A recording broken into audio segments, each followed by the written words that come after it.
તમે કહ્યું પ્રમાણે તોફાની કે તમને કોઈ દીકરી આપી કેવી રીતે? સરસ્વતીબેન તમારા જીવનમાં આવ્યા કેવી રીતે? એ બધી બહુ લાંબી હિસ્ટ્રી છે. મને રાજેન્દ્ર સ્કૂલમાંથી કાઢી મૂક્યા અને રાજેન્દ્ર સ્કૂલમાંથી કાઢી મૂક્યા પછી ઘાટોલી ઉત્તર બુનિયાદી હાઈસ્કૂલમાં 10મું ને 11મું પૂરું. એ દરમિયાન ત્યાં નજીક ગામ હતું બોગજ, જે બોગજ ગામ ચૈતરનું ગામ, એ મારા સાસરીનું ગામ. તો તે વખતે અમે દૂધ લેવા જઈએ હતા. ઘાટોલીથી બોગજ દૂધ લેવા જતા હતા ટીચરોનું. તો તે વખતે મારા જે પત્ની થાય એમના ત્યાંથી દૂધ લાવતા હતા. તે વખતે તેમના બધા પરિવાર સાથે સંબંધો થયા અને ત્યાર પછી અમારા લગ્ન પણ તો પછી આ સરસ્વતીબેન સાથેના પ્રેમ લગ્ન જેવું કહેવાય, ભલે એરેન્જ હોય.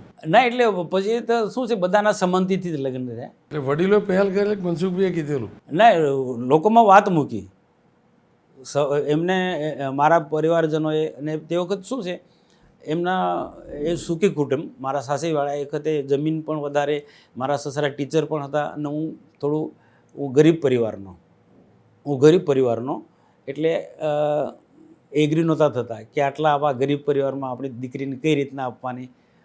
પણ પછી એ 2-3 વર્ષ એ ચાલ્યા કર્યું. પછી કોલેજ કરીને MSW થયા પછી એમને પણ કે આ તો સારી ડિગ્રી, એટલે પછી એ લોકો સામેથી એગ્રી થયા.